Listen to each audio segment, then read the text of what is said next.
ঠাকুরের মুখ ছাঁচ থেকে তোলার পর সেটা কিভাবে আমি পরিষ্কার করি বা পালিশ করি সুন্দরভাবে, তো সেটা আমি তোমাদের সঙ্গে আজকে শেয়ার করতে চলেছি। তো চলো ভিডিওটা শেষ পর্যন্ত দেখতে থাকো, আশা করি অনেক ভালো লাগবে।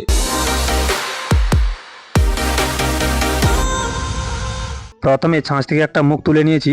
সেই মুখটাকে হালকা একটু রোদে শুকনো হওয়ার পরেই প্রথমে জল দিয়ে মুখটাকে সুন্দরভাবে পরিষ্কার করে নিচ্ছি। আমরা কিছু বাঁশের কাঠি বানিয়েছি, তো যে কাঠিগুলো আমরা চিয়ারি বলে থাকি, ওই বাঁশের কাঠিগুলো দিয়ে আমরা সুন্দরভাবে চোখের মুখের যে দাগগুলো রয়েছে ওই দাগের উপরে সুন্দরভাবে দাগগুলো টেনে দিচ্ছি। দাগগুলো দেওয়ার পরে খুব নরম ব্রাশ দিয়ে জল ব্রাশ করে দিচ্ছি। তো বন্ধুরা দেখো, খুব সুন্দরভাবে আমি মুখটাকে পরিষ্কার করে নিয়েছি।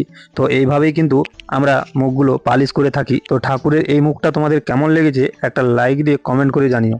একটা মুখের ছাঁচ থেকে আরেকটা মুখের ছাঁচ কিভাবে বানানো হয়, তো চলো ভিডিওটা শেষ পর্যন্ত দেখতে থাকো। প্রথমেই আমি দুই ধরনের মাটি রেডি করে নিয়েছি, আর দুটোই কিন্তু এঁটেল মাটি। মুখের জন্য যে এঁটেল মাটিটা তৈরি করেছি ওটাতে একটু বেলে মাটি মেশানো আছে, তো মুখের মাটির মতনই একটু তৈরি করা হয়েছে। পুরো ছাঁচটা ভরিয়ে কিন্তু মাটিটা দেওয়া হয়েছে।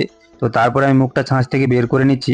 বের করে নেওয়ার পরেই মুখটাকে ভালো করে সাইজ করে নিচ্ছি। ঠিকঠাকভাবে চিয়াড়ি দিয়ে সাইজ করার পরে মুখটাকে আমি রোদে একটু শুকিয়ে নিচ্ছি। যেহেতু মাটিটা একটু নরম ছিল সেই জন্য কিন্তু আমি একটু রোদে শুকিয়ে নিলাম। তারপরে আমি ভালো করে জল হাত বুলিয়ে আস্তে আস্তে করে মুখটাকে সুন্দরভাবে সাইজ করে নিচ্ছি। খুব সুন্দরভাবে মুখটাকে সময় দিয়ে সারার পরে এবারে কিন্তু প্লাস্টার প্যারিস ঢালার জন্য একটা প্লাই টুকরো দিয়ে সাইডটাতে মাটি দিয়ে ঘিরে দিয়েছি। যেহেতু সবকিছুটা সাইজ করে নিয়েছি, এবারে প্লাস্টার প্যারিসটা ঢেলে দিচ্ছি। তো প্লাস্টার প্যারিসটা কিন্তু প্রথমে একটু পাতলা করে দিচ্ছি, তারপরে একটু শক্ত শক্ত করে প্লাস্টার প্যারিসটা দেওয়ার পরে কিছুক্ষণ অপেক্ষা করার পর প্লাস্টার প্যারিসে দেখো আমার কিন্তু পুরো ছাঁচটা তৈরি হয়ে গেছে। এইভাবেই নতুন মুখের ছাঁচ বানানো হয়।